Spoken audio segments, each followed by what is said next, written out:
Iba't ibang inisyatiba ang isinagawa ng Ako Bicol Party List, katuwang nga ang ilang mga ahensya ng pamahalaan. Silipin naman natin yan sa report ni Luz Casipit.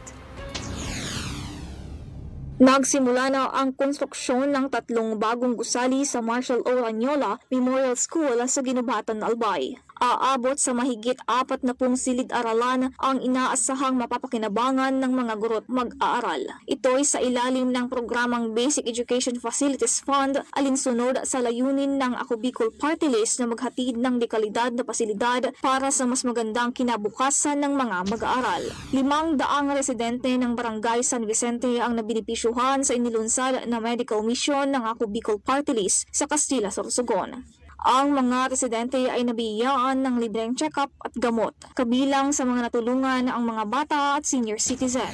Samantala, nasa mahigit kumulang 600 pamilya naman sa 2 coastal barangay sa bayan ng Santo Domingo sa Albay ang nabigyan ng bigas. Mahigit 270 na pamilya ang nabigyan ng tigli 5 kilong bigas sa barangay Alimsong, habang mahigit 300 pamilya naman sa barangay Bukatuan. Pinangunahan ang nasabing inisyatibo ni Albay Vice Governor Diday Co, katuwang ang Ako Bicol Party List bilang tulong sa mga nasalanta ng mga nagdaang bagyo. Para sa totoong balita sa Bagong Pilipinas, Luz Casipit, Congress News.